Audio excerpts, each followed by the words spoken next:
Hello viewers. तो आज हमें पैंट की कुछ प्रॉब्लम्स आती हैं बहनों को कटिंग करने में। तो उन एक दो प्रॉब्लम जो हमारे पास मैसेज वगैरह आए हैं, कमेंट्स आए हैं, उनकी प्रॉब्लम का सॉल्यूशन आज हम आपको बताते हैं कि पैंट के अंदर क्या क्या दिक्कत आ रही है उनको और उसको कैसे सोल्व करना है। एक बहन का मैसेज आया था कि दीदी अगर पैंट को कटिंग करते हैं ना तो पॉकेट के पास साइड में ना कपड़ा ऐसे बाहर निकला हुआ एक बुग्गा सा बना हुआ दिखाई देता है, उसको कैसे ठीक करें, वो क्यों आता है। हमने उनको बता तो दिया था कि भाई पैंट की हमने ये ड्राफ्टिंग कर रखी है, पूरी पैंट की जो पूरी मार्क कर रखी है इस कपड़े के ऊपर। पैंट की कटिंग का जो नाप है 36 इसकी लंबाई है, 43 इसका हिप साइज है और 34 इसकी कमर है। तो इसके हिसाब से हमने इसको पूरे को मार्क कर रखा है। अब एक प्रॉब्लम जो मेन आ रही थी वो प्रॉब्लम ये थी कि जहाँ पॉकेट होती है वहां पे ऐसे कपड़ा फुला हुआ दिखाई देता है, जैसे पॉकेट में कुछ डाल रखा है या ऐसे इकट्ठा होकर बाहर निकला हुआ सा। वो क्यों दिखाई देता है? वो इसलिए दिखाई दे रहा है कि जब हम पैंट की मार्किंग करते हैं ना तो ये हमारी शेप पट्टी है, इससे करते हैं। तो जहाँ हमारी आसन वाली जो लाइन होती है, ऊपर से बेल्ट से लेके आसन वाली जो लाइन होती है वहां तक तो हम इस को सीधा कट करते हैं और उसके बाद शेप पट्टी रख के 1 इंच उस आसन वाली लाइन से 1 इंच नीचे शेप पट्टी रख के और इस शेप पट्टी से पैंट की शेप देते हैं तो हमारी पैंट की शेप बन जाती है। फिर उसमें दिक्कत क्या आती है, यहाँ एक एंगल बढ़ जाता है गोल, ये देखो एक एंगल बढ़ जाता है।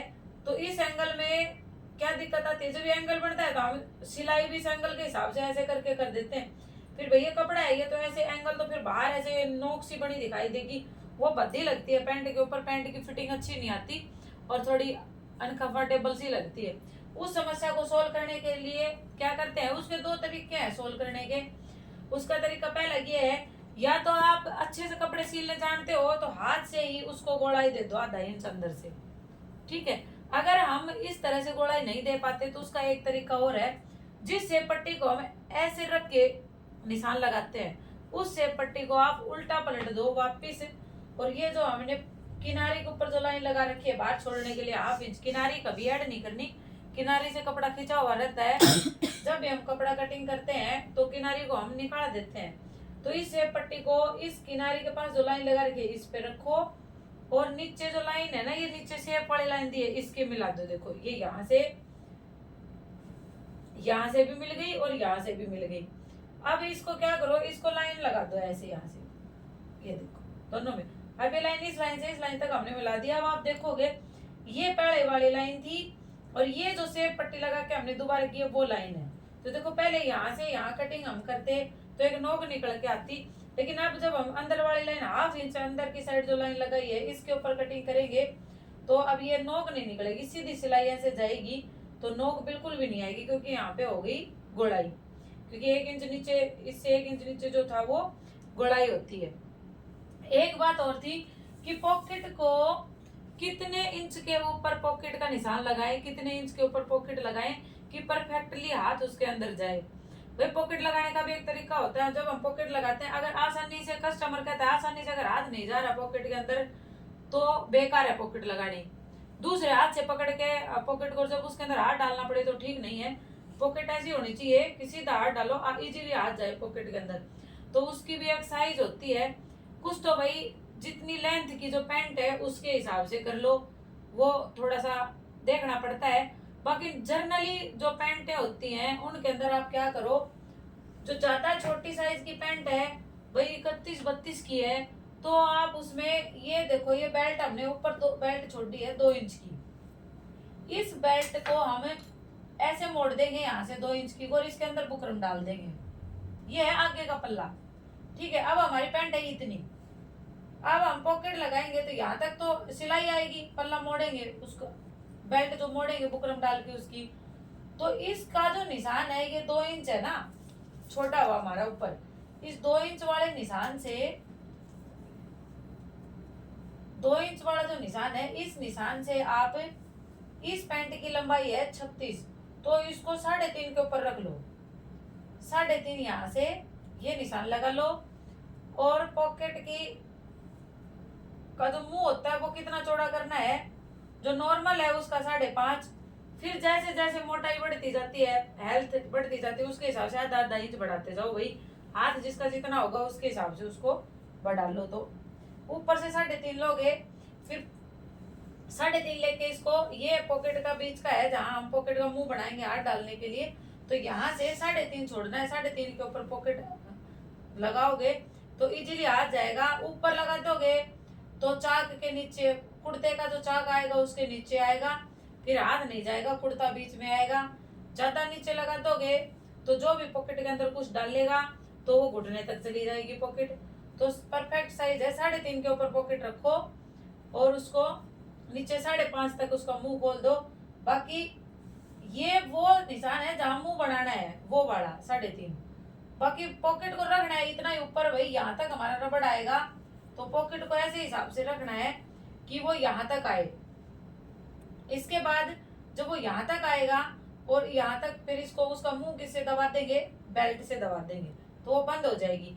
अब हम इसकी कटिंग करते हैं और फिर आपको स्टिचिंग भी करके इसकी दिखाते हैं कि कितनी परफेक्ट फिटिंग आती है इसकी, और ना ही साइड में कोई भी निकलता है। और पूरा कुर्ता सेट सिलने के बाद इसमें लेस वेस लगा के एकदम रेडीमेड स्टाइल कुर्ता बना के आपको इसका दिखाएंगे।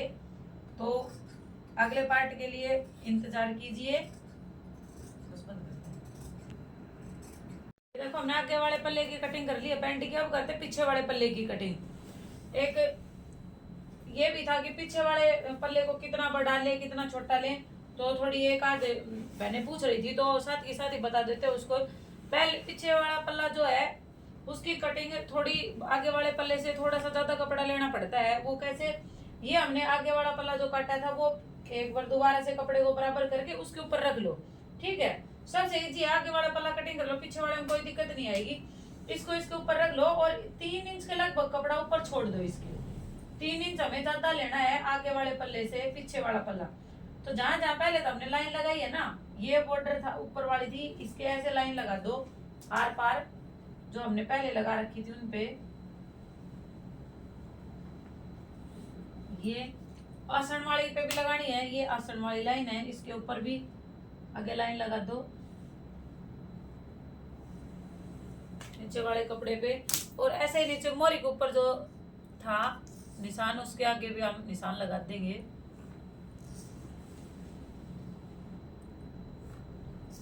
ठीक है, तो सेम वही बात है भाई, अगर कोई बहन ज्यादा मोटी है तो उसके भाई थोड़ा सा ज्यादा ले लो कपड़ा। भाई वैसे तो जनरली 2 इंच ज्यादा लेते हैं पीछे वाले पल्ले में, लेकिन कोई ज्यादा मोटी है या फिर कह रही है कि भाई मेरा तो लूज करनी है, पैंट ज्यादा टाइट नहीं होनी चाहिए, एकदम ढीली ढीली होनी चाहिए, तो ज्यादा कपड़ा ले लो। वैसे अगर आप 2 इंच कपड़ा लेंगे ना हम तो एकदम बढ़िया फिटिंग आएगी। तो ऊपर से हम लेते हैं 2 इंच, पर मैं इसमें 2.25 इंच ले रही हूँ क्योंकि कॉटन का कपड़ा है भाई, ये सुखड़ेगा धोने के बाद, तो हम पहले ही ले लेते हैं बगैर धोए सिल। 2 इंच ये ले ली और इस 2.25 इंच और 2.25 इंच ही यहाँ से ले ली इसके ऊपर से, ठीक है। नीचे से भी अगर ज्यादा चौड़ी मोरी बनानी है तो 2 इंच ले लो, ज्यादा चौड़ी नहीं बनानी है तो 1.5 इंच ले लो। तो इसकी ले लेते हैं 1.5 इंच, ठीक है। अब इन दोनों निशानों को मिलाकर और इसको ऊपर तक ले जाओ, ये निशान हम ऊपर तक ले जाएंगे। अब ये जो था सबसे ऊपर वाला पॉइंट था हमारा, ये इससे 3 इंच ऊपर नाप लो, क्योंकि पीछे वाला पल्ला आगे वाले पल्ले से 3 इंच ज्यादा लेंगे ताकि कोई भी खिंचाव ना हो। अब जितना इससे हमने आसन का आगे निशान लगाया था ये था 2.5 इंच, ऐसे 1 सूत ज्यादा है 2.5 से, तो इस निशान से 2.5 से 1 सूत ज्यादा ये लगा दो और बिल्कुल ऐसे ही इसको भी ऐसे शेप दे दो।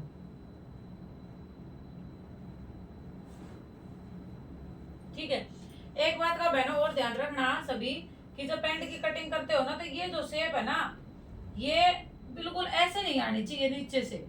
अगर आपने इसको ज्यादा नीचे से कट कर दिया जैसे सूट की बाजू का करते हैं, अगर वैसे कर दिया तो आसन फटेगा, खींचेगा और फिर फटेगा बैठते टाइम, और सही पैंट बिल्कुल भी नहीं जचेगी। तो इसको हमें कम गोड़ाई में करना है, ऐसे थोड़ा सीधा सीधा करके ही मिला देना है इसको, इस बात का ध्यान रखना है। ये 3 इंच यहाँ से हो गया। अब जो आगे वाले पल्ले का ये कॉर्नर था और ये 3 इंच है ना, हमें सिर्फ और बीच में से ऊपर लेना है, बीच वाली लाइन से, टाका जो आएगा बीच वाला आसन का उसमें से। पॉकेट की साइड जो आती है, बाहर की साइड जो सिलाई आएगी वो उतनी ही रहेगी जितनी पहले आगे वाले पल्ले की थी उतनी। ये उसका आगे वाला पल्ला है, ये देखो ये 3 इंच उधर से लिया है, इधर से हमने छोड़ दिया, तो ये सीधी लाइन लगा दो, ये 3 इंच इधर से इधर से, तो ये तिरछा बनेगा पीछे वाला पल्ला। हाँ, अगर तिरछा बनाने में आपको जो दिक्कत आ रही है तो आप 3 इंच छोड़ के बेल्ट लगा लो, बेल्ट में रबड़ डाल देना। लेकिन मैं तो भाई तिरछा सीधा काट के उसी में रबड़ डाल देती हूँ, ऐसी कोई दिक्कत नहीं आती। अब से एक पट्टी लो और इसके ऊपर रखेंगे और ये जो नीचे 1.5 इंच पे निशान लगाया था इससे मिला देंगे। ये देखो ये निशान हो गया। अब इसके पैरेलल मतलब जैसे ये लाइन लग रही है वैसे ही इसके इधर भी ये लाइन लगा दे। ये हो गई हमारी पैंट की पूरी कटिंग। अब जहां जहां हमने इसके ऊपर लाइन लगाई है उसके ऊपर इसको कट कर देंगे। ये देखो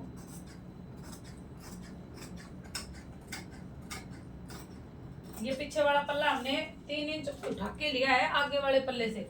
इसका फायदा क्या होता है कि आप पैंट को बगैर समाये इजीली बैठ जाओ, वो बिल्कुल भी फटने का कोई चांस नहीं है। अगर आपके पैंट का आसन सही बना है नाप के हिसाब से तो आप कैसे भी बैठ जाना, आपकी पैंट फटेगी नहीं।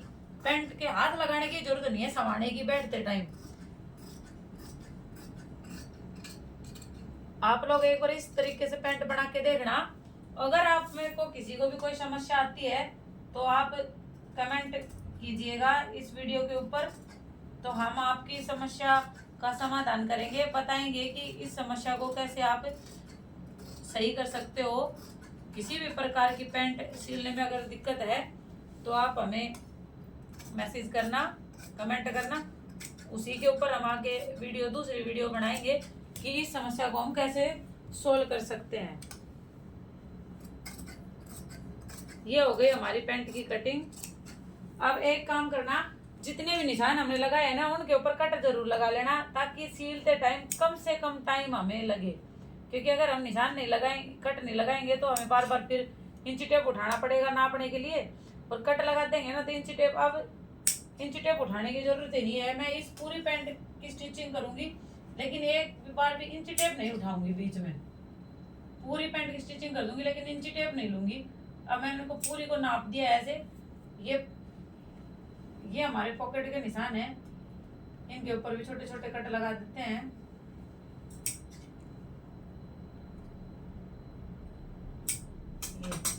ये हो गई हमारी पैंट की कटिंग पूरी। अब इसकी पॉकेट कट करते हैं। यहाँ से हम इसकी पॉकेट निकाल लेते हैं इस कपड़े से। पॉकेट अगर रेडीमेड पैंट की तरह लगानी है बिल्कुल छोटी सी तो 12 इंच की लगा लो ही। 12 इंच की नहीं होती, उसके तो 10 इंच की लगभग होती है। लेकिन एकदम सही पॉकेट अगर आपको लगानी है तो 14.5 इंच की लगाओ। फोन वगैरह रखने में, क्योंकि जो मेरे पास बहनें सिलवाने आती है ना तो एक ही बात कहते, दीदी पॉकेट अच्छी लगाना, फोन ना गिरे या फोन डल जाए आराम से। तो मैं उसी हिसाब से पॉकेट लगाती हूँ। 14.5 इंच की लेती हूँ तो 14 इंच की बन जाती है वो। और यहाँ से 6.5 चौड़ाई, और इसको यहाँ से लीजिए मैंने 5, ये 5 लिए, ये 6.5 लिए। इसको मिला के ऐसे, और इसको थोड़ा सा यहाँ से ऊपर के ऐसे गोलाई में काटेंगे ऐसे, और फिर इस लाइन के ऊपर से इसको काट लें। ये हो गई हमारे पैंट की पॉकेट। ये थी पैंट की पूरी कटिंग। सिलने के बाद इसका फाइनल लुक आपको दिखाते हैं, और नेक्स्ट पार्ट में हम करेंगे इस सूट के कुर्ते की कटिंग। तो वो भी आपको फिर पूरा सूट तैयार करके आपको फाइनल लुक दोनों का आपके सामने दिखाते हैं।